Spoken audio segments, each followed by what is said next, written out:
In the near history, the three-point shooting has been getting a more prominent role in the offensive schemes. 20 years ago, 10 years ago, heck, even 5 years ago, people said that no team can win predominantly shooting from behind the arc. But the narrative has quite quickly shifted. Now it's all about stretching the floor, clearing the space, and automatic shooting. First, it started with Trendsetters. As kids, we watched Reggie Miller, Ray Allen, Steph Curry and Trae Young shooting the ball from a further distance and more difficult situations. In my opinion, shooters from the 90s paved the way for the new style of the game we see today. They all made shooting look and feel cool and be important in the playstyle that is portrayed nowadays. But of course, like for the most of the game of basketball, especially in the NBA, it's not always that simple. Rules at the beginning of this newly created game called basketball were set as broad boundaries. As the game progressed, people found cracks to abuse the rules like the mentioned NBA. They exploited the rules by making changes and corrections to the regulations for the game to be played the way they wanted to see. In this video, I want to show how the three-point line was introduced, how the players in the NBA greeted it, different changes, and what is the future for the long-distance shots in the best league of the world. The game of basketball was created in 1891. Allegedly, the first time a three-point line ever occurred on the basketball court was in March of 1932. Former high school phenom, then coach Herman Sager, arranged an exhibition game with a three-point line implication between a pair of high school teams. Under his rules, a shot behind 25 feet was worth 3 points and a shot inside 15 feet was worth 1 point. Anything in between counted for the traditional 2 points. As Sager said, the lessening of the use of the pump will speed up the game and do away with the stalling, which is now regarded as one of the game's principal sins. Over the next few years, Herman suggested many innovative and interesting rules, as allowing both teams to shoot at either basket at any time, or disregarding the center jump after every made basket, which after several years was introduced in the official matches. Herman Sager might be a forgotten name, but he played the first big role in introducing the three-point line to the NBA. The basketball world was still processing the first smell of the freshly painted three-point lines, but the introduction was taking only bigger and bigger steps. In 1945, Howard Hobson, basketball coach at the University of Oregon, was the man that introduced the three-point line at the college level during a game between Fordham and Columbia. Hobson had spent 13 years analyzing the game of basketball and accumulated knowledge he turned into a book, Scientific Basketball. Like the home run in baseball, Hobson said, "The long field goal is the most spectacular play in basketball." Once the game between Fordham and Columbia began, the players loved the long-distance shot, even if it sometimes confused them. Officials called several traveling violations when they forgot to dribble and simply run out to the three-point line while carrying the ball. In the end, Fordham hit 9 threes, Columbia 11. Some fans completed surveys about the alterations. The final tally came in with 148 in favor of the three-point line, 105 against. Countless news articles wrote that the new rules provided more action and excitement, but people weren't ready for the drastic changes and Howard Hobson's favorite shot did seem to be destined to perish. The first professional league that included the three-point shot in its repertoire was the ABL in 1961. Although the league existed for only one season, right off the bat they wanted to add excitement and distinguish themselves from the NBA. "We must have a weapon," Commissioner Abe Saperstein said, and this is ours. Saperstein's first idea was to put the three-point line at the 25-foot mark. Some of the owners suggested to bring it closer at 22 feet. In the end, owners voted with 4 being in favor of moving it closer, 3 against. At first, the proposal was accepted, but later rejected by the commissioner. Single-handedly, he decided to leave it at 25 feet, only bringing the sides of the arc to 22 feet, making the well-known contour.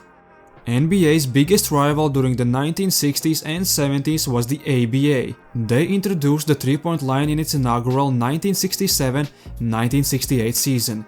It was a big marketing tool. ABA Commissioner George Mikan stated that the three-pointer would give the smaller player a chance to score and open up the defense to make the game more enjoyable for the fans.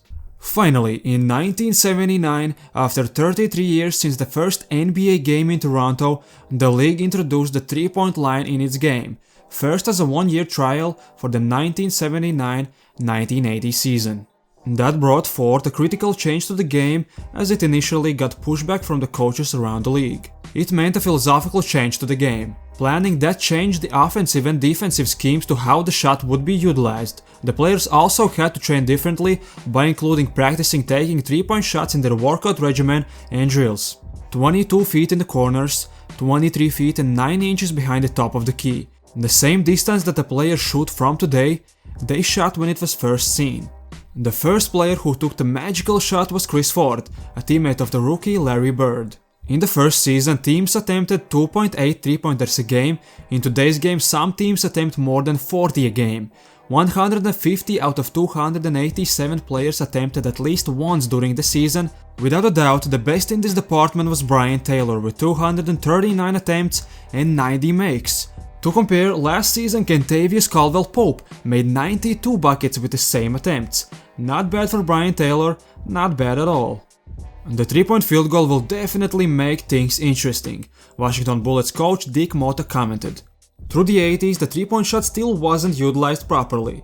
Game tended to be slower than wanted, teams always looked for big centers who could get points down low, coaches didn't trust the 3-point shot like they did trust mid-range shots, post-ups, anything closer to the rim was the best solution in their mind. With that, all through the 80s and early 90s, shooting from the distance was slowly climbing up the ladder, from the first season's 2.8 attempts a game in 1979 to 9.9 attempts in 1993-1994 season.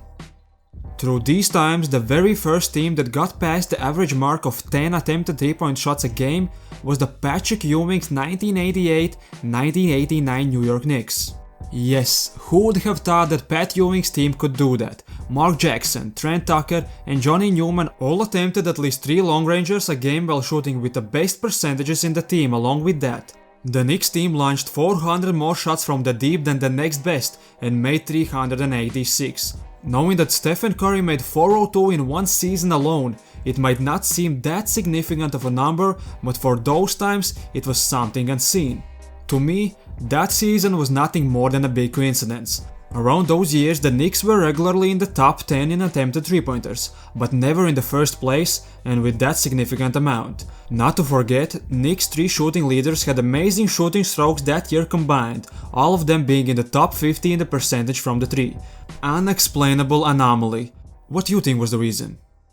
Before or after that outstanding season, the Knicks or any other team didn't come close to that quantity of shots attempted behind the arc, except the Houston Rockets team 5 years later or the whole league the year after that. You might ask, what happened in the league just a year later after 15 seasons of steady increase? Only 2 teams managed to attempt 14 or more 3-point shots through the first 15 years of the new era. The next year, 19 of the 27 teams risked shooting the bullet at least 14 times a game. The big leap came because of a rule change before the 1994-1995 season. The 3-point line went from 23 feet 9 inches to a uniform 22 feet around the basket. Every season from 1988-89 through 1993-94, NBA saw a decrease in scoring, with the average team dropping from 109.2 points per game all the way down to 101.5. Pace experienced a similar dip, as the average NBA game went from 100.5 to 95.1 possessions in that span.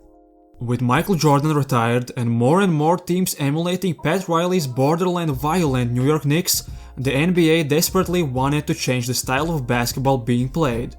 Scoring in this league has gone down for something like 10 straight years. Rod Thorne, the NBA Vice President for Operations, said in 1994, "Teams are not taking as many shots, they're holding the ball more. If you have a sport, you like to have some action, you don't want it to become a grappling match." Numerous players in a very short period became elite knockdown shooters, or at least big-time threats. Until his first retirement, Michael Jordan was a 30.1% shooter. When the line was moved back, he shot 40.4% on 589 attempts. Gary Payton climbed from 21 to 31%. Many others, including Clyde Drexler, had the absolute best percentage during the stint, or at least became any sort of shooters for the first time ever. Many players were enjoying the new life on the court, but the real winner from the shortened arc was Steve Kerr. In the first season after inception, he shot 52.4% from behind the line. That was the NBA record until Kyle Korver shot over 53% during the 2009-10 campaign. Kerr would have to settle for 2nd place and 5th because he hit 51.5% of his attempts a year later. He had a mere 46.4% mark on 3-pointers during the 1996-97 season, giving him a total percentage of 49.8 during the 3-year window. In the later part of his career, and at the time when the league again pushed the line further back, Steve dipped down below 40%. Just like some kids use TikTok today, Kerr used that rule change to set records, cash in, and win championships. Players like him across the league reaped similar benefits. Tim Legler and Detlef Schrempf both topped 50% during that stretch. But even as the individual numbers soared, the change failed to produce the intended result. Total points per game continued to decline in each of the 3 seasons with a shortened 3-point line. During the next offseason, league came back to the old line, and it is staying there even now. Kerr offered a compelling theory as to why. Utah and us were 2 of the highest shooting percentage teams, but we also were 2 teams with among the fewest 3-point attempts, Kerr told the Chicago Tribune's Sam Smith in 1997. To me, that showed we were running our offense and working for good shots, where a lot of teams come down and fire up threes. Nowadays, the NBA sees fairly steady annual growth in the 3-point attempts. Last season and in the 3 weeks of the new season, 38.2% of the field goal attempts have come from the distance. While as a whole this has led to a better offense, a number of teams have leaned too heavily into taking ill-advised jumpers. During 2019-2020 season, the Minnesota Timberwolves, for instance, took 3rd most 3-pointers in the NBA, but were 23rd in the NBA in offensive rating. This season the Raptors are 1st in attempts and frequency, last in the offensive rating. The San Antonio Spurs meanwhile took the fewest 3-pointers in the NBA during 2018-2019 season, but finished 6th in offense. While shooting from downtown has increased, teams still have to find or keep their identity. Shooting might be an answer, but doing it blindly is wrongful doing. 1996-1997 season saw the peak of the 3-point attempts, which was matched and surpassed only in the mid-2000s. The result was what the league wanted to accomplish, but those seasons were the difficult stepping stones that changed the league forever. Bigs who could stretch the floor and shoot, more and more shooting specialists, and overall the players got accustomed to shooting from deep way faster than it would have been otherwise. Basketball culture as a whole was kinda forced to take shots from deep earlier in their life. The floor on the offense became freer and everybody now had to shoot or you would be left behind. To take a step further, NBA teams introduced many numbers guys to their staff during the mid and late 2000s. Analytics people crunched the stats and came to the realization that many shots from the 3-point line are more effective than mid-range or close-range shots. In other words, 100 mid-range jumpers in today's game provide 79 points on average, while 100 above the break threes would provide 105 points. Clear-cut analytics. Because of this, we see much less old-school digging in the paint. Shaq and Roy Hibbert are gone. Shaq would be able to hang in today's basketball because he was great at what he did, but somebody who is just big with no added contribution is a lost cause. Nowadays we can't see players who roam around the paint, they have no place in the league. Players like Brook Lopez adapted, starting as an absolute non-shooter to becoming a splash mountain. In the past 3 seasons, league is attempting over 30 3-point shots a game, and it doesn't look like stopping anytime soon. Another trend is finding the sharpshooters in the deep ends of professional basketball.